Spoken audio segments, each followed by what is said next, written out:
Queria convidar você a abrir sua Bíblia comigo, na carta de Paulo aos Efésios, capítulo 4, carta de Paulo aos Efésios, capítulo 4, nós vamos ler do versículo 15 ao versículo 20.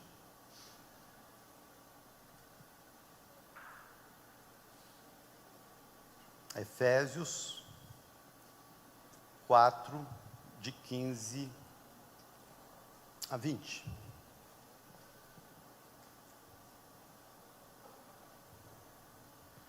Diz assim a palavra do Senhor: antes, dizendo a verdade em amor, cresçamos em todas as coisas naquele que é a cabeça, Cristo, do qual todo o corpo, bem ajustado e compactado pelo auxílio de todas as juntas, segundo a eficaz operação de cada parte, faz o aumento do corpo para a sua edificação em amor. E, portanto, digo isto e testifico no Senhor, para que não andeis mais como andam também os outros gentios, na vaidade da sua mente, com seu entendimento obscurecido, separados da vida de Deus, pela ignorância que há neles, pela cegueira do seu coração, os quais, havendo perdido todo o sentimento, se entregaram à lascívia para cometerem toda impureza com ganância. Mas vós não aprendestes assim a Cristo. Guarda essa palavra. Mas vós não aprendestes assim a Cristo. Vamos orar ao Senhor. Queria que você abrisse mesmo seu coração para você receber essa palavra, que o Espírito Santo tivesse essa liberdade de convencer você, de ministrar você. Não é a informação que nos muda, não é, nós vamos comentar sobre isso, mas é o quanto eu sou capaz de assimilar essa informação na minha vida. Então é hora de você assim, colocar a mão no coração, desarmar a sua alma, pedir mesmo ao Espírito Santo: Senhor, fala comigo, para que o meu tempo na casa do Senhor não seja um tempo perdido, não seja simplesmente mais uma vinda à igreja. Eu não posso sair daqui do jeito que eu cheguei. Abra o seu coração, fala com Deus. Pai amado, eu quero te agradecer mais uma vez essa noite, a oportunidade de estar aqui, e nesse momento tão especial para nós, que nós entendemos que através da Tua palavra o Senhor fala conosco. A Tua palavra nos ensina, meu Deus, que a própria fé, que é o que agrada ao Senhor, essa fé vem quando nós te ouvimos, quando nós ouvimos a Tua palavra, quando nós ouvimos a Tua voz. Então tira todo o tampão, toda surdez espiritual, toda distração espiritual, e fala conosco, nos dê a capacidade de entender com clareza a Tua voz, discernir a Tua voz, e receber não só na mente, mas no coração, e que essa palavra venha nos moldar, segundo os Teus princípios, segundo o Teu caráter. Fala conosco essa noite, eu te peço isso, no nome de Jesus, amém. Amém ou não amém? Presta atenção, irmãos, e preste atenção e pensem comigo, se aquilo que você vai ouvir não é um fato, não é uma verdade. Geralmente, o que nos separa é muito mais irrelevante do que aquilo que deveria nos unir.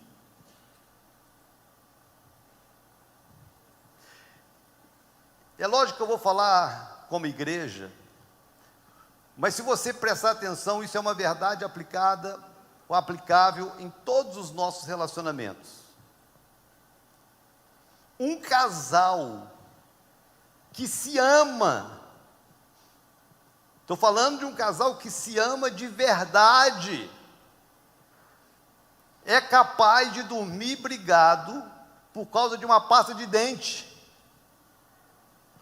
Sim ou não? Quem já ouviu crise de casal por causa de pasta de dente? Irmãos, briga de casal por causa de pasta de dente. Sabe por quê? Para você que não é casado, quando você casar, se prepare, porque é uma crise comum, a crise da pasta de dente. Porque um foi criado apertando a pasta de dente do finalzinho, para quando terminar a bisnaguinha, né? Pronto, terminou a bisnaguinha. E o outro foi criado assim, ó. Ele pega a pasta de dente de qualquer jeito, porque o importante para ele é sair a pasta de dente. No final, se sobrar alguma coisa, ele pega o cabinho da escova e aperta ali e resolve o problema. Só que aquele que é todo organizadinho, metódicozinho, que está acostumado a apertar ali devagarzinho atrás, quando ele chega no banheiro, que ele vai escovar dente, que a esposa ou o marido, aí ele fala uma vez: meu amor, não aperta assim não, aperta no... Aí no outro dia ele... Aí ele fala de novo: meu amor, não aperta assim, faz assim. Aí no outro dia... Aí quando chega assim uma semana, eu não te falei que não é para apertar assim. E trunfa a cara, irmãos. Fica emburrado. Dorme virado para o outro canto. Um casal que se ama, que dormiu brigado por causa de uma pasta de dente. Qual a relevância de uma pasta de dente na sua vida, para você brigar com a pessoa que você ama por causa dela? Dois amigos de verdade, que cresceram juntos, que se respeitam, que gostam de estar um com o outro, de repente, um é Lula, o outro é Bolsonaro, ficam de mal, porque um é flamenguista e o outro é tricolor. Aí eles brigam, ficam de mal. Qual a relevância que o Flamengo tem, que o Fluminense ou que qualquer outro time possa ter, maior do que a sua amizade? É uma tolice a gente brigar por coisas tão pequenas, em relação a sentimentos e relacionamentos tão nobres. Irmãos em Cristo, familiares que não conversam, ficaram de mal, porque na hora da partilha de uma herança, ficou lá uma casa velha, caindo os pedaços, e que todo mundo quer um pedacinho, e brigaram por causa da casa velha, do carro velho que ficou, da bicicleta. Irmão, tem casal que brigou na separação por causa do cachorro.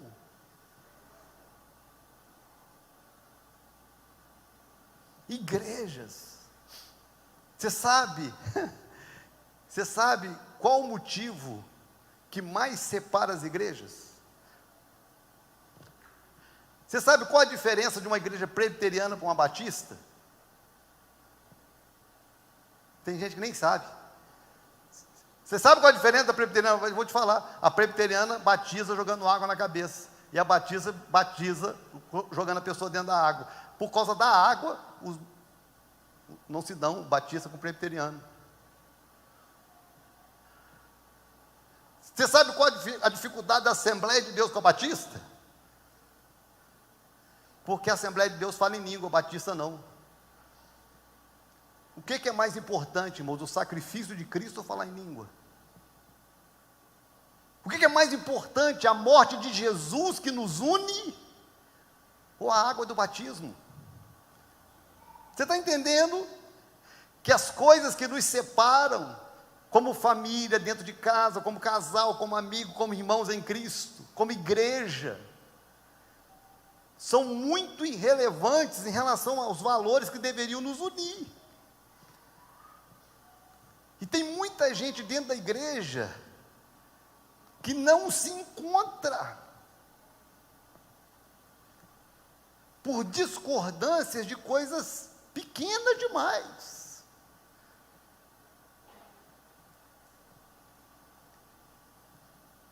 Eu não gosto do apóstolo. Isso aí já não é tão pequeno. E difícil é gostar, né? Mas enfim, você tem que amar, porque senão você vai para o inferno, então é melhor amar gostando, irmãos. E tolerar o que não gosta, vida que segue. Porque se aquilo que nos une não for maior, irmãos, poxa, coisas tão preciosas são perdidas. Agora presta atenção, porque quando o apóstolo Paulo escreve essa carta, para chamar a atenção da igreja em Éfeso, sobre a unidade dessa igreja, e ele trata disso, da importância da igreja como um corpo, ele entra num nível de profundidade, que nos faz repensar, que muitos argumentos que nós usamos como sendo a causa de separações e divisões, no fundo, nunca foram as causas, foram simplesmente consequência de algo muito mais profundo. Nós vamos entender essa noite,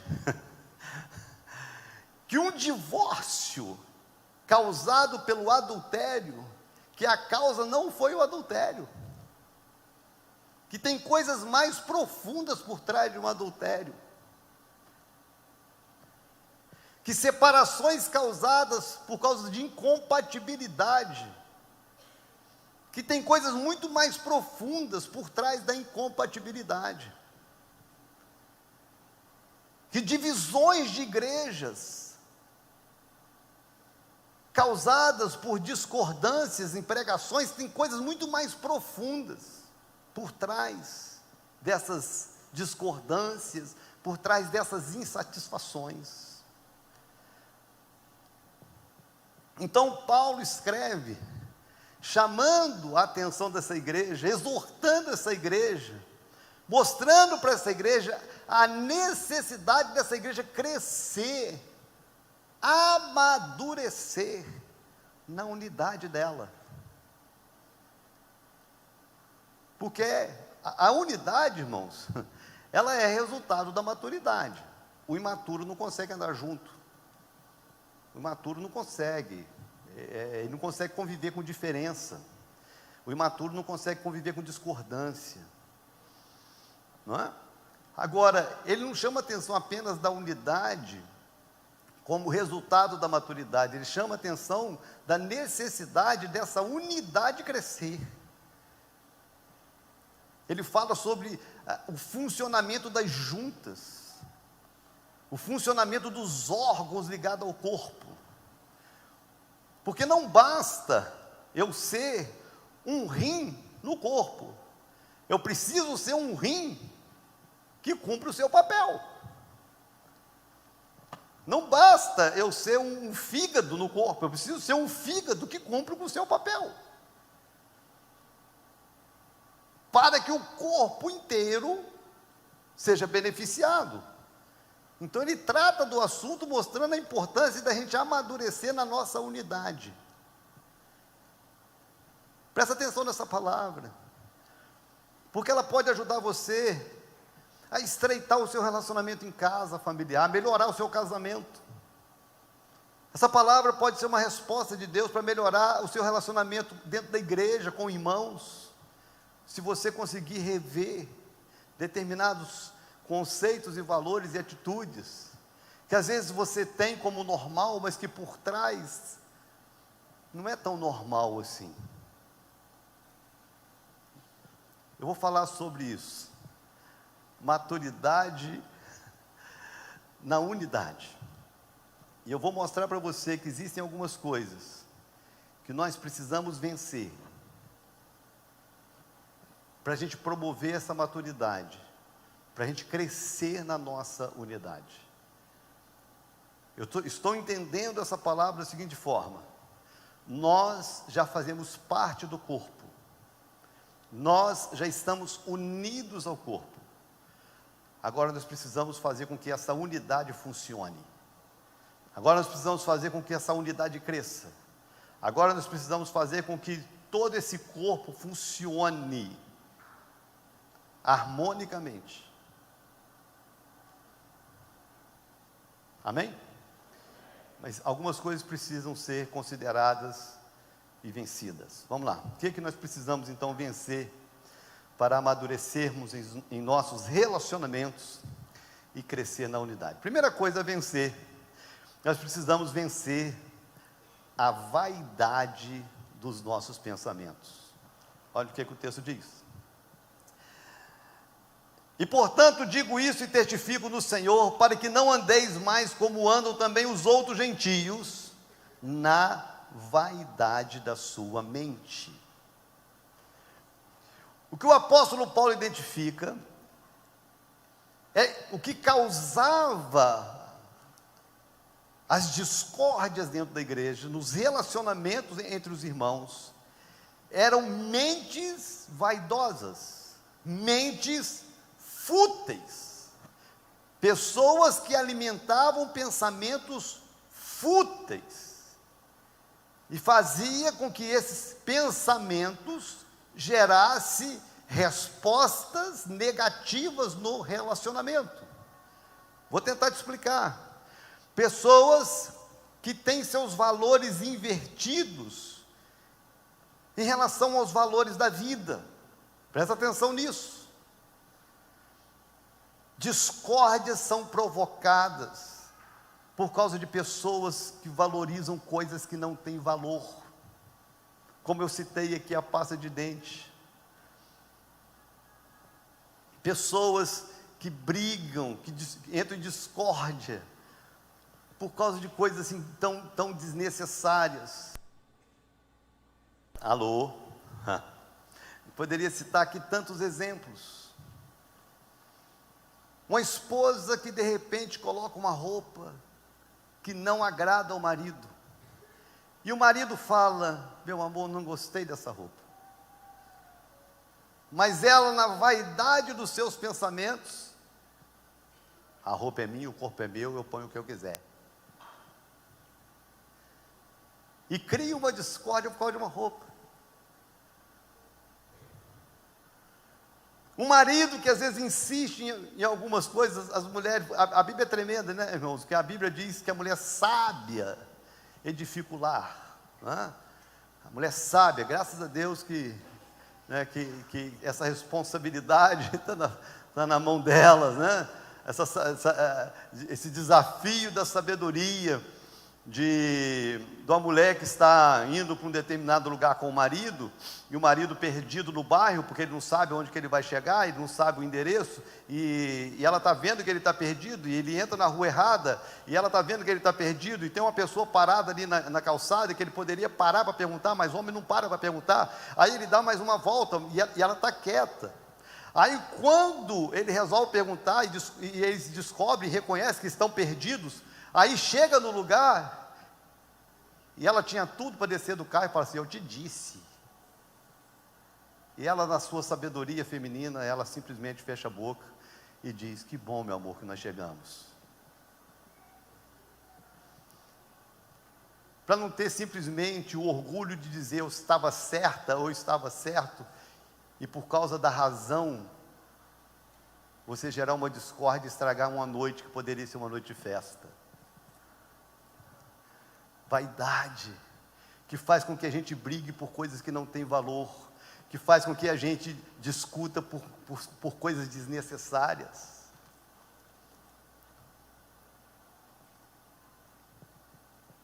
Pessoas que têm valores contrários aos valores de Deus.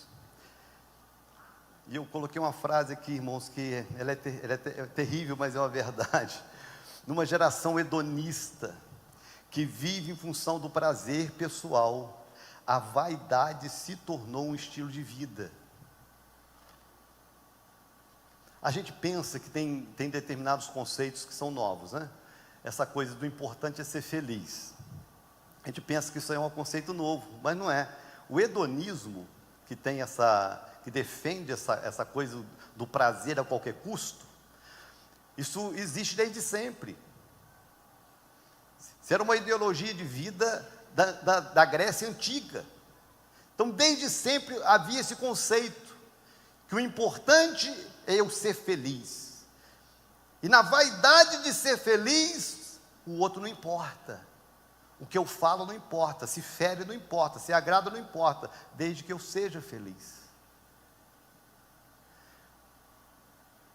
Então, quando o apóstolo Paulo fala da unidade, e ele fala da causa dos conflitos, muito mais do que a consequência final, de atitudes finais, o que está por trás dessa atitude final?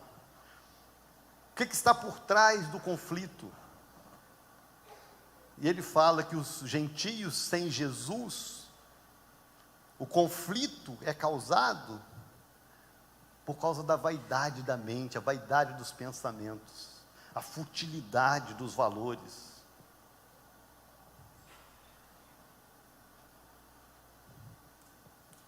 Vaidade que faz com que o indivíduo só consiga olhar e pensar nele mesmo.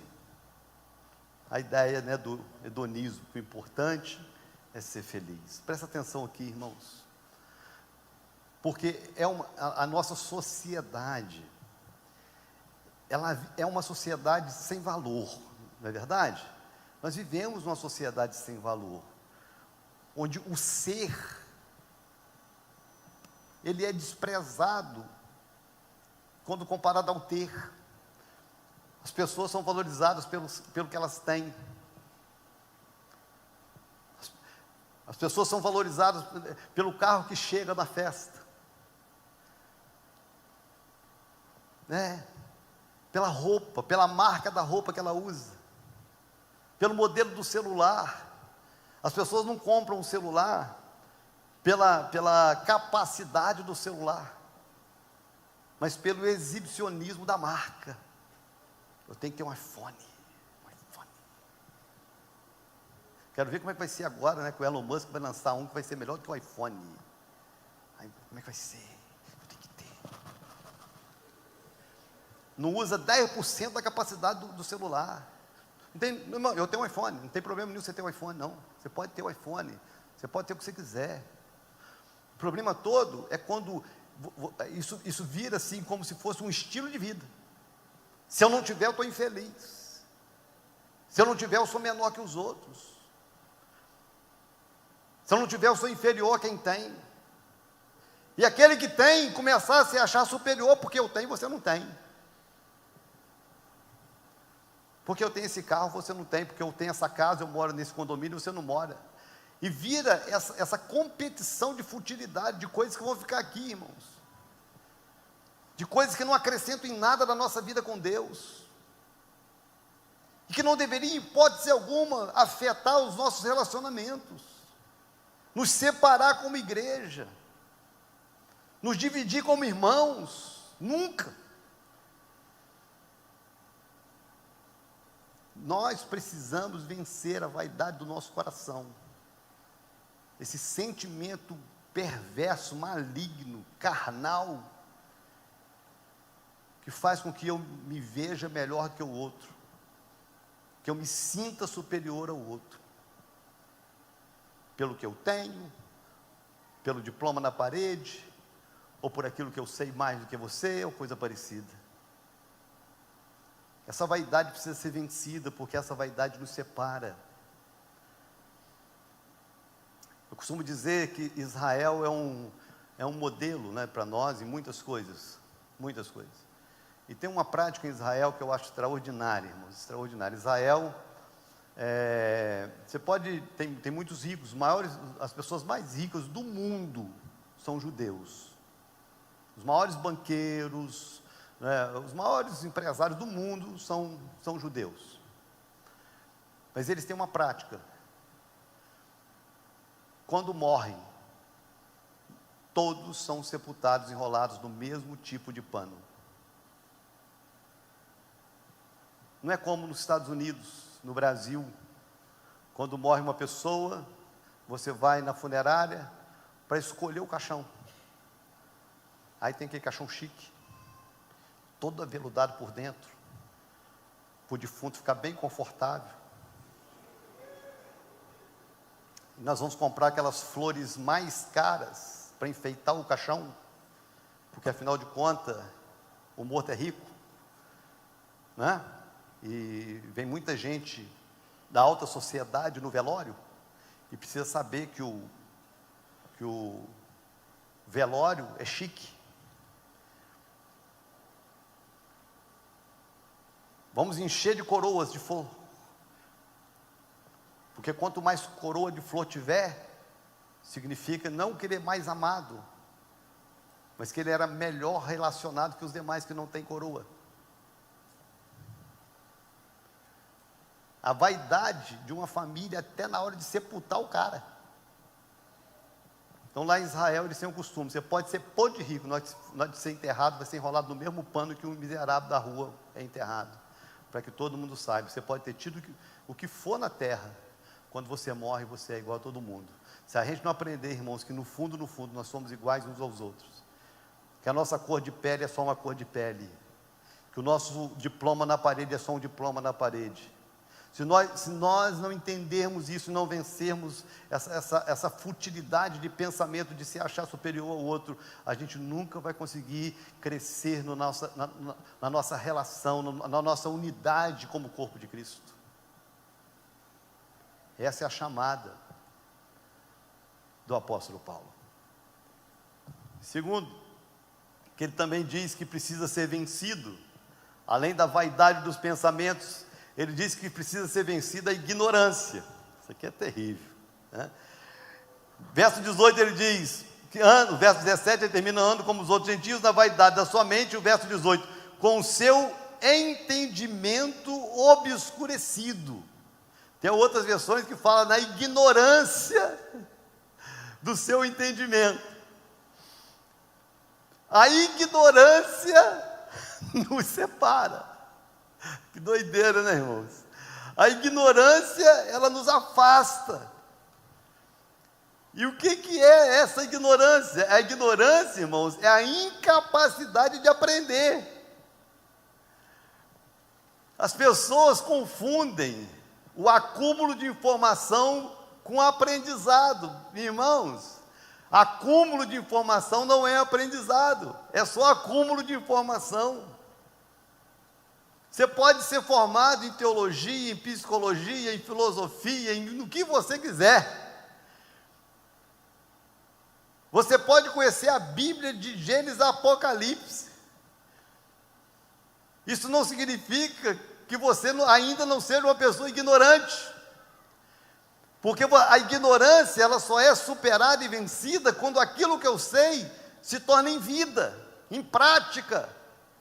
Enquanto não vira prática, é só conhecimento técnico. E ele está dizendo que a ignorância separa as pessoas. Um exemplo, eu falei aqui da pasta de dente. Eu te dei uma informação. Eu te dei uma informação. Agora, se você aprendeu ou não, a gente só vai saber dentro de casa. Quando? Quando o outro apertar a pasta de dente, e isso não tem mais importância para você. Porque se você continuar brigando por causa da parte de dente apertada, se você continuar brigando porque ela não apaga a luz quando sai do quarto, se você continuar brigando pelas mesmas coisas, você só recebeu informação, você ainda não aprendeu que essas coisas não têm valor. Quando você olha para outra pessoa e vê que a pessoa tem mais valor que uma conta de energia elétrica, que o meu casamento é mais importante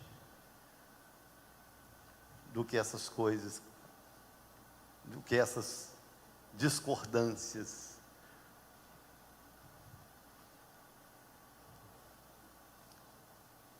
Vencer a ignorância, irmãos, pensamento obscuro. E a ignorância, ela acontece quando nós desperdiçamos as oportunidades que Deus nos dá de aprender.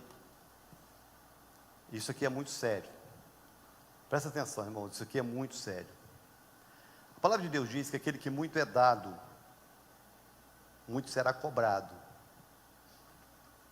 Presta atenção, porque isso é sério. Aquele que muito é dado, muito será cobrado. Eu acho que tem pessoas que não deveriam vir mais para os cultos. Vou te dar um conselho aqui, ruim, que nenhum pastor quer dar para ninguém. Mas eu vou te dar. Se eu fosse você, eu não voltaria mais à igreja. Porque você está aumentando a sua dívida diante de Deus. Porque toda semana você vem e você aprende a verdade, mas você não põe em prática. E quando você ouve, recebe e não põe em prática, você se torna mais endividado.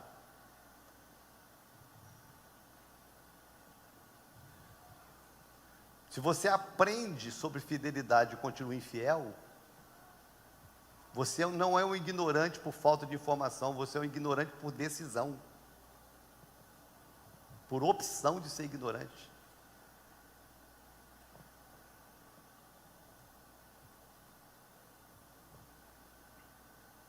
Vou pegar um bocado de gente. A palavra de Deus diz, irmãos: não toqueis nos meus ungidos. A Bíblia ensina: não toqueis nos meus ungidos.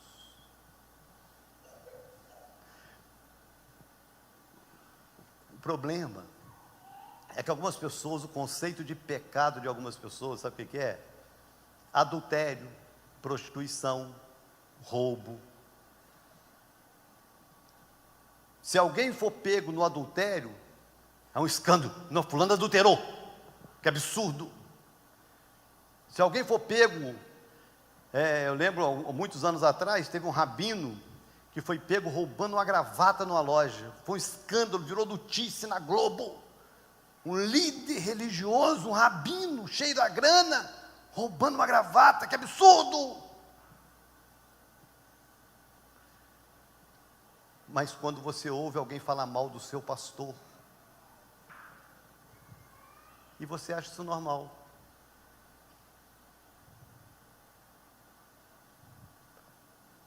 e alguns não só ouvem, mas aproveitam o ensejo e falam mais alguma coisa. Não, não é só isso não, é assim também. E a Bíblia diz: não toqueis os meus ungidos. Só que você não faz isso mais por ignorância. Você faz isso consciente do erro, consciente do pecado.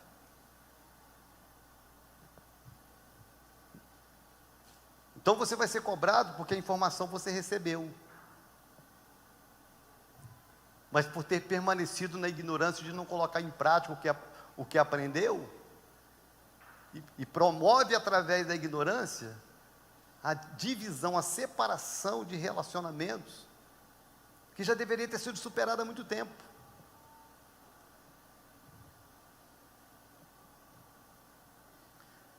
Curso de casais, irmãos, nós temos uma rede de casais maravilhosa. Nós já trouxemos tantas pessoas especiais aqui na igreja para falar sobre casamento, sobre relacionamento. Aí você, vez por outra, tem algum casal no gabinete em crise. Aí você vai ouvir a crise. Aí você fica: gente, mas isso já foi tratado na igreja tantas vezes. Isso já foi falado nas redes tantas vezes. Não é possível. Porque a ignorância separa. Ele sabe o papel dele de marido, mas ele não faz. Ela sabe o papel dela como esposa, mas não faz.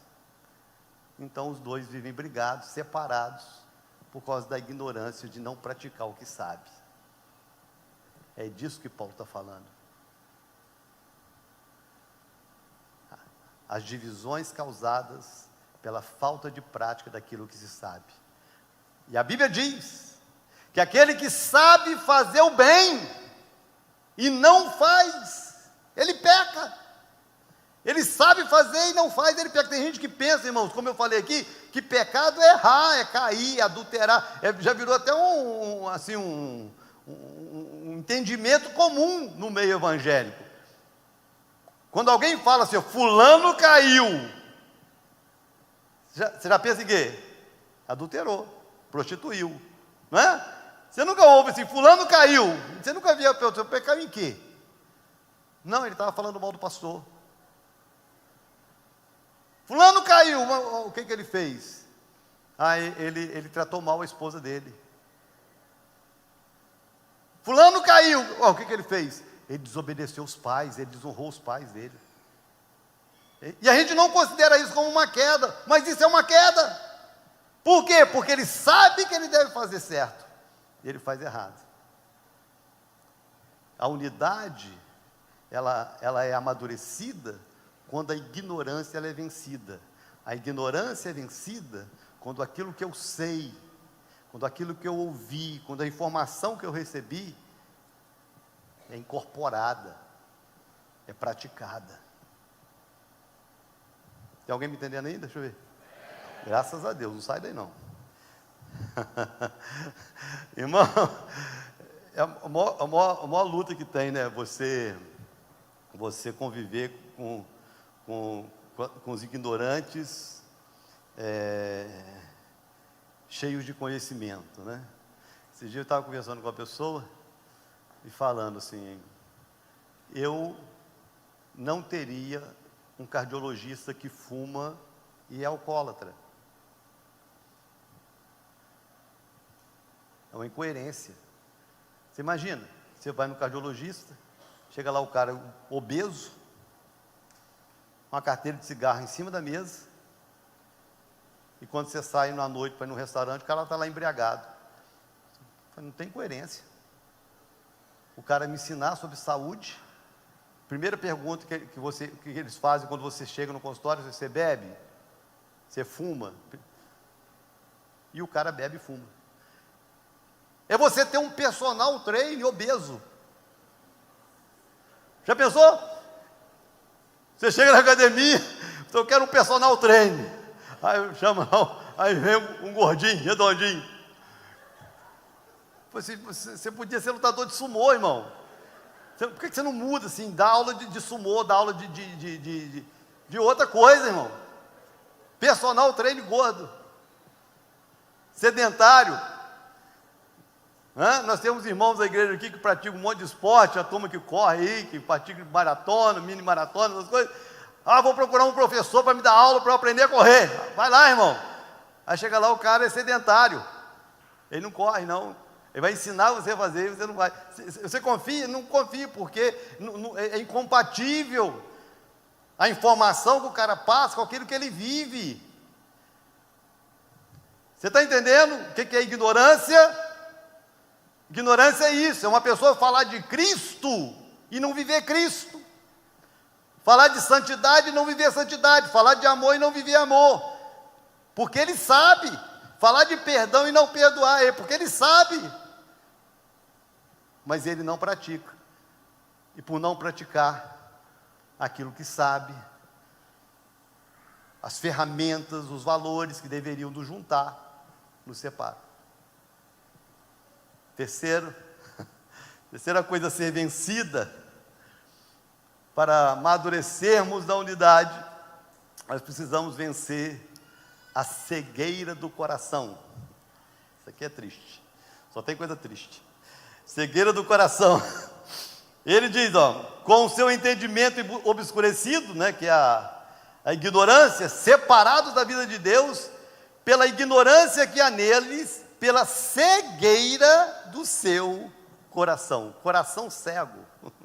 O que é um coração cego, irmãos? É um coração endurecido. Coração endurecido é o maior causador de comportamentos egoístas. É um coração endurecido. Tem um fato na Bíblia, que tem gente que fica assim, às vezes sem entender. Quando Moisés, ele vai estar com o faraó, todo mundo conhece a história de Moisés e faraó, as pragas do Egito. Todo mundo conhece, né?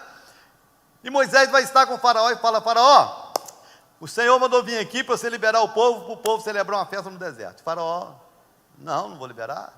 Tal. Aí entra naquela discórdia, naquela contenda, e as pragas começam a vir, e a Bíblia diz que faraó endureceu o coração. Agora presta atenção, veio praga, que destruiu a lavoura do povo, e ele endureceu o coração. Veio praga, e morreu os animais, de um monte de gente perdendo gado, perdendo cavalos, e ele endureceu o coração. Veio praga, e um monte de gente ficou doente, e ele endureceu o coração. Por quê? Porque a dor do outro não fazia diferença para ele. O nome disso é egoísmo, dureza de coração, que faz com que aquilo que o outro está passando, está vivendo, não mexa comigo, não me afete. Egoísmo. Agora eu fico pensando, se há 2000 anos atrás, quando essa carta foi escrita, essa prática egoísta já era comum, a ponto do apóstolo Paulo escrever, o que o apóstolo Paulo escreveria nos dias de hoje? Porque nós nunca vivemos numa geração tão egoísta como a geração de hoje. Egoísta, egocêntrica, que despreza o próximo, que a dor do próximo não faz diferença para ele, que o sentimento do outro não faz diferença para ele. Voltando à ideia do hedonismo, que o importante é eu ser feliz, e se para eu ser feliz eu tenho que pisar em você, eu piso em você e você feliz. Que faz com que o marido largue uma esposa para ter um casinho fora do casamento, e não leve em conta todo o preço que foi pago por uma aliança, porque o importante é ser feliz. Que faz com que uma mulher traia, abandone o lar. A gente vive situações perto da gente que a gente fica assim: meu Deus, você olha assim, o casal parece que tem quase que perfeito, aí de repente a mulher vai e pede divórcio. Isso não é possível. Como é que pode? Deixa eu te ensinar um negócio. O problema do egoísmo, irmãos, é que antes de eu pecar contra a pessoa, eu pequei contra Deus. O problema do egoísmo é que faz com que a pessoa não consiga enxergar isso, ela não consiga pesar isso, ela não consegue avaliar isso, que ela não está ferindo o outro, porque antes dela ferir o outro, ela está ferindo o céu. Foi o entendimento que Davi teve quando ele pecou. E ele chega no Salmo 51 e ele fala assim: pequei contra o Senhor. É a mesma ideia do filho pródigo, que diz assim: eu vou voltar para a casa do meu pai e vou falar: pai, pequei contra o céu e diante de ti. Porque o egoísmo faz com que eu fira o outro, mas antes de eu ferir o outro, eu firo em Deus. E o problema do egoísta é que ele não está nem aí para isso. Ele não está nem aí para se o outro está chorando, desde que ele esteja bem. Ele não está nem aí se Deus está reprovando, desde que ele esteja bem. E esse comportamento egoísta separa os melhores amigos, separa os casais que um dia foram apaixonados. Presta atenção nisso, irmão, sabe por quê? Sabe por quê? Presta atenção nisso, leve isso a sério, porque às vezes a gente acha que essas coisas, que essas atitudes, que essas respostas, que esses comportamentos só acontecem com os outros. Nós precisamos entender que se existe uma raiz de egoísmo no meu coração, em algum momento essa raiz pode brotar uma árvore e eu posso me tornar tão ruim, tão mal como qualquer outro foi. E eu posso me tornar infiel como aquele que eu critiquei um dia que estava sendo infiel. Por isso que eu falei que a infidelidade é uma consequência, não é o fato. A infidelidade é uma consequência do quê? Do egoísmo, que faz com que eu não pense em você, eu só penso em mim. Uma geração, irmãos, extremamente egoísta, narcisista, hedonista, complicada, sem valores. Leve isso a sério, irmãos.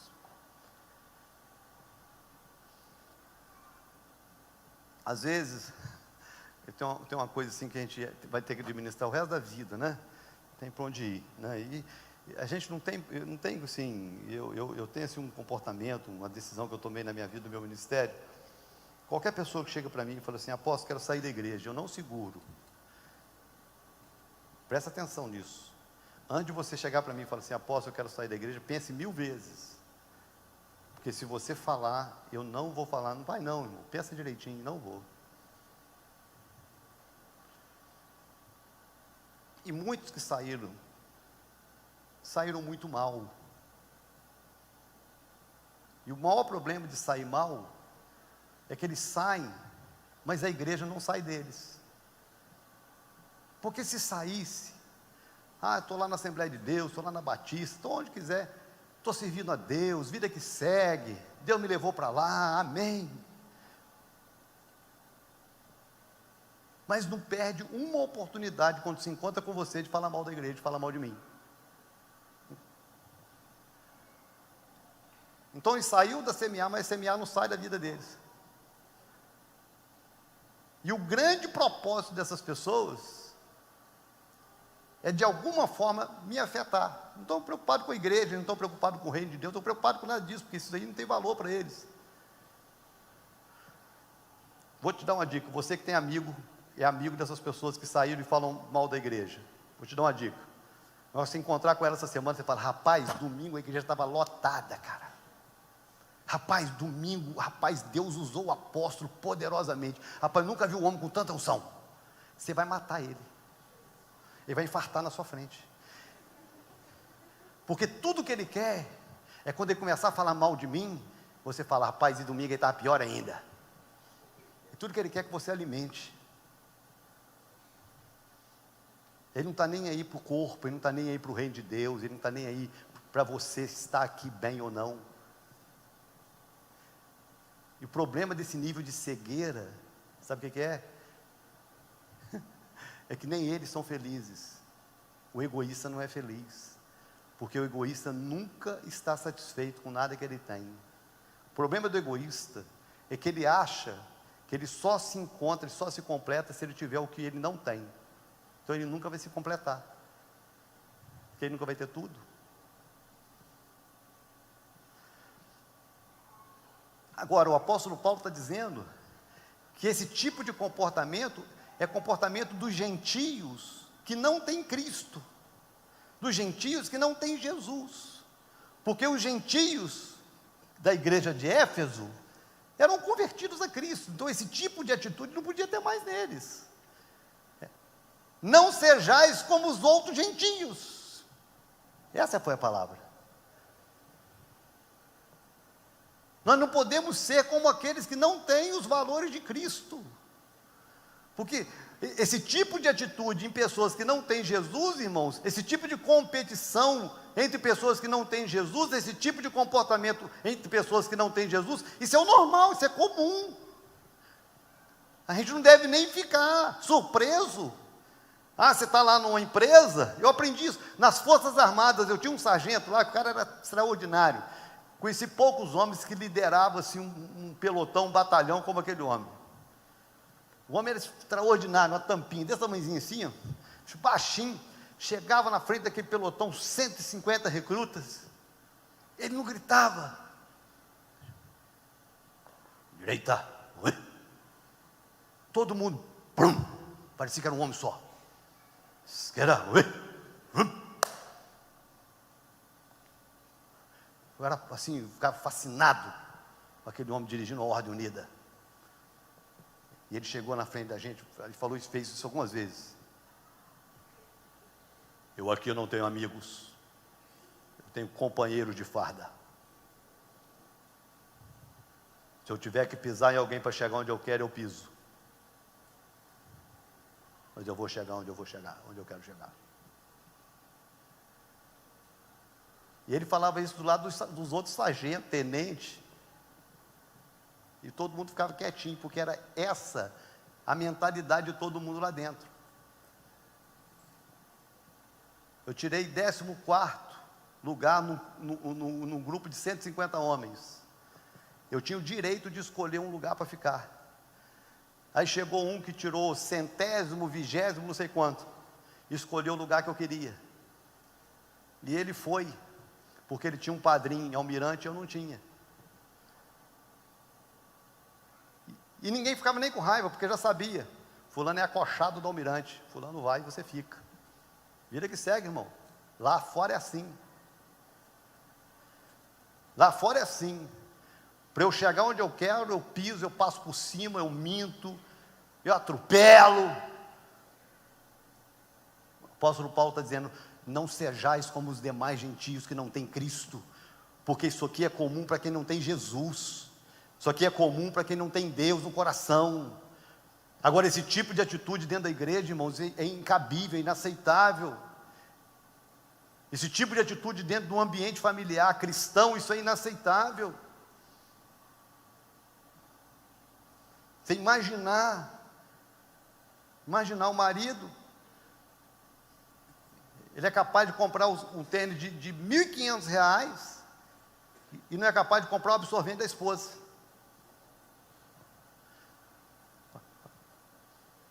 Esse nível de egoísmo dentro de casa. Um filho que trabalha, que é capaz de comprar um celular, um iPhone, e não é capaz de ajudar na compra no final do mês, sabendo que às vezes a família sacrificada precisa. Esse nível de egoísmo, isso não cabe entre nós cristãos. Eu saber que tem alguém que está passando uma necessidade, eu tenho como ajudar e não ajudo. Esse nível de egoísmo não cabe para nós cristãos. Falhou o som aí? Volta, João. Nós precisamos vencer o egoísmo, palavra do apóstolo Paulo, para que a nossa unidade amadureça. Você está entendendo? É muito mais profundo do que um ato em si, são sentimentos que fazem com que a pessoa tenha atitude. E quarto, precisa ser vencido, isso aqui é brabo, a indiferença. Olha que coisa triste.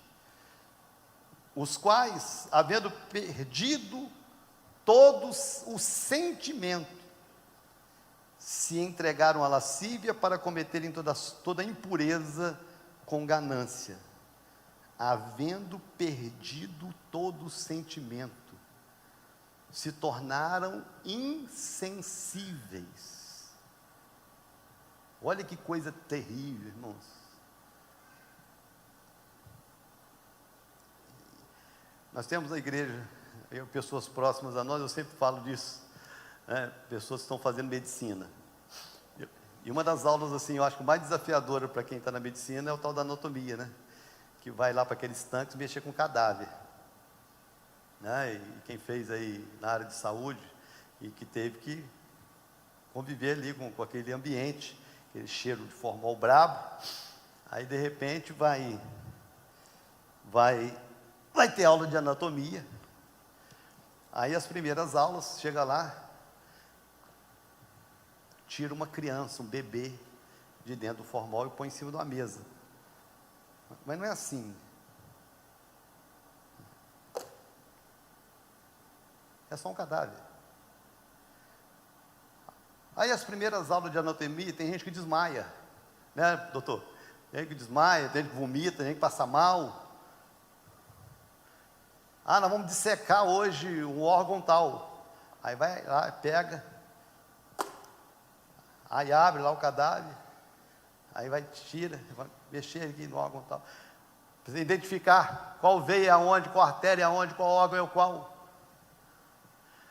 Aí quando abre, que o camarada olha, aí vomita, sai correndo. Quando termina o semestre, na aula de anatomia, o camarada já entra para a aula com o lanche na mão. Ele já está arrancando a mão do cara lá, cortando a mão. Isso aqui é um dedo. E lanchando, comendo pizza. Porque ele vai convivendo com aquilo ali, todo dia, toda semana. Que ele vai ficando insensível. Ele vai entendendo, é só um corpo, não tem vida. Eu conversando com médicos, de vez em quando, né, a gente senta para conversar com alguns da igreja, os estudantes, eu sempre falo isso para eles: nunca deixe de ser humano, porque tem alguns médicos que se tornaram desumanos.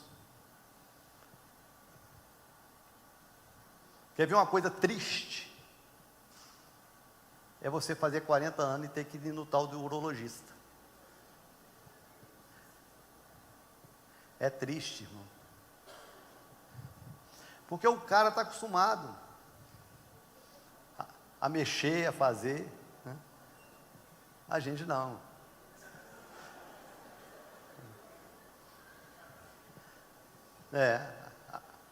Quando você leva a filha a primeira vez no médico, aí tem que ficar peladinha lá e o médico está acostumado a colocar a mão, ver. O paciente não. Aí tem médico que começa a tratar o paciente como se fosse o cadáver da anatomia. Mas não é não, irmãos. É gente. É gente. Então essa insensibilidade, às vezes, ela é desenvolvida nos nossos relacionamentos. Onde a gente começa a tratar o próximo como se fossem números. Porque para muitas estatísticas nós só somos números. Ano de eleição, nós somos números. Os números que vão votar no fulano e os números que vão votar no ciclano. Em muitas igrejas, as pessoas viraram número. Pastores que contam números. Eu tenho tantas ovelhas. Mas para de tratar as ovelhas como gente. Por isso que eu amo a igreja em célula, irmãos. Porque a igreja em célula, nós podemos ser 10 mil, 20 mil, 50 mil pessoas. E você só não se relaciona se você não quiser. Porque vai ter sempre um grupo pequeno, onde você vai poder sentar semanalmente e olhar no olho, alguém olhar no seu olho, alguém vai saber o seu nome, vai conversar com você, vai orar por você, saber as suas necessidades, poder te acompanhar. Para a gente não virar uma igreja insensível, porque aí a falta de sensibilidade, irmãos, nos torna desumanos e essa resposta nos afasta. Eu tenho vergonha das coisas que eu fiz com a minha esposa no início de casamento. Eu tenho vergonha. Hoje a gente conversa, a gente brinca, a gente ri. Já está acertado, já está superado. Mas parecia que o meu prazer era ver ela chateada. Prazer de fazer raiva, de irritar. Uma vez ela foi ser madrinha de casamento de um primo, e eu não queria que ela fosse. Coisa de menino, coisa de tolice, de idiotice. De um mané que queria dizer que mandava em casa. Aí eu falei, não quero que você vá. E ela foi. Nós morávamos em Itaperuna, numa rua meio deserta. Quando eu sabia mais ou menos a hora que ela ia chegar, eu apaguei a luz da casa toda, deixei ela sem chave, e ela por lá de fora, batendo, apertando a campainha, e eu fazendo que estava dormindo lá por lá dentro, para deixar ela na rua. Ela ficou na rua uma hora lá, irmão. Só para irritar. Mané, babaca, o idiota. Não pensar que é a minha esposa que está lá fora, cara. é a mulher que eu amo, é a mulher da minha aliança.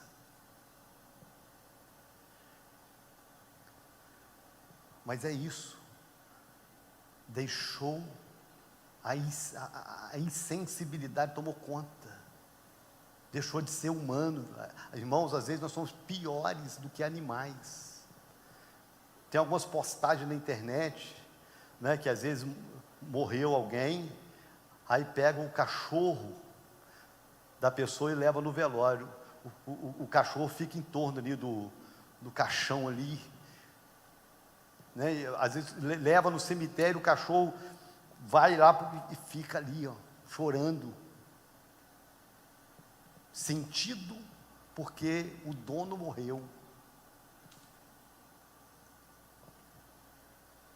Parece que nós viramos repórter da Globo, só dá estatística. Morreram mais 100 mil de Covid, com alegria, porque a culpa é do Bolsonaro.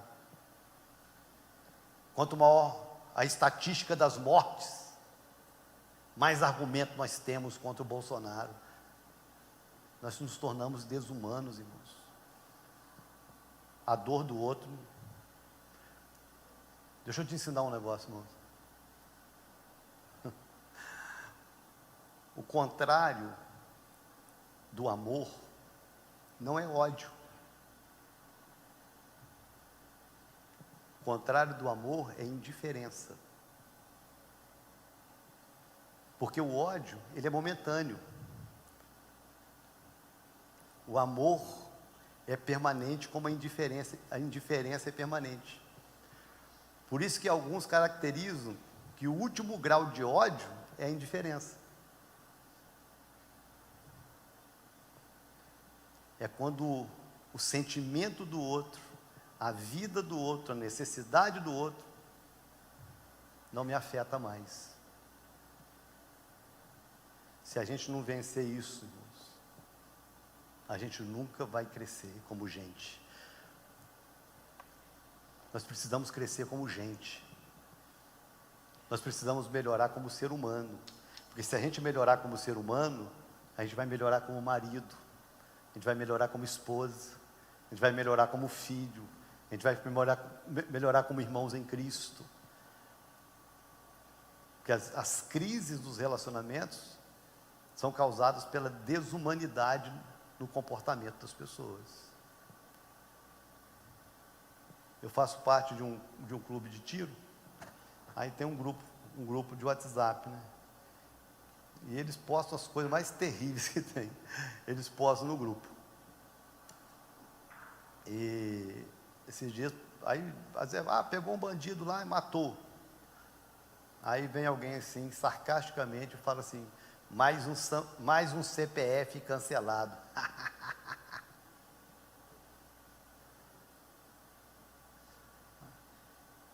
Eu confesso que entre o bandido e o policial, que vá o bandido. Que entre o bandido e um pai de família, que vá o bandido. Mas eu não posso olhar para a morte de um ser humano e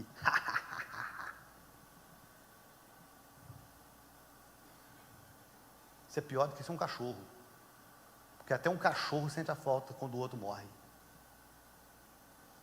Não é possível, irmãos, que nós chegamos nesse nível, onde o sofrimento do meu irmão, onde a dor do meu irmão não me afeta mais, onde as lágrimas de um amigo não me afeta mais, onde as necessidades de alguém não me afeta mais. Queria hoje, no mínimo, te fazer pensar, porque ou nós nos unimos, independente das nossas discordâncias, ou nunca nós cumpriremos plenamente os propósitos de Deus. Porque só é possível cumprir com os propósitos de Deus se nós formos capazes de amadurecer nos nossos relacionamentos, se nós formos capazes de amadurecer na nossa unidade, na nossa comunhão. Você pode alcançar os seus propósitos pessoais, sozinhos, vivendo do jeito que você quiser. Mas os propósitos de Deus para a sua vida, eles só se cumprem se formos juntos. Nós somos um corpo. Nós somos um corpo. Nós temos uma cabeça que é Cristo. Ou nós nos fortalecemos nisso, ou nós nunca chegaremos onde Deus quer nos levar. E o problema não é a frustração de uma entidade, não é a frustração de uma igreja como associação, não. É que a frustração ela é pessoal, ninguém se encontra. Quando a igreja não consegue cumprir plenamente o seu propósito, ninguém que faz parte dela cumpre. Porque os nossos propósitos pessoais, como igreja, individuais, eles se completam quando a igreja cumpre junto, alcança junto. Queria te desafiar a repensar seus valores, seus comportamentos, suas palavras, seus relacionamentos. Queria fazer com que você repensasse o seu nível de aprendizado, não o seu acúmulo de conhecimento, mas o quanto você tem sido capaz de praticar, de viver aquilo que você ouve. Vamos ficar de pé para a gente orar ao Senhor.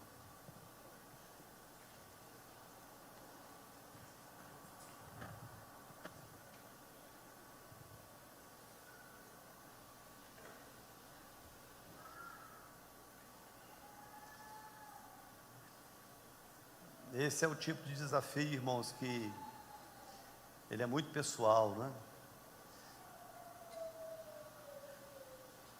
Eu não dependo de você para mudar de atitude, né? Eu não dependo de você para eu amadurecer nessas questões. Eu só dependo de mim mesmo. E se todos entendessem, se todos fossem capazes de captar a mensagem e deixar e permitir que essa mensagem descesse para o coração e virasse vida, é difícil dizer onde nós poderíamos chegar. Se você começar a colocar isso em prática a partir da sua casa, da sua família, dos seus relacionamentos íntimos, se você vencer essas coisas dentro de casa, você não tem noção aonde Deus é capaz de levar a sua família, o seu casamento. Então vença.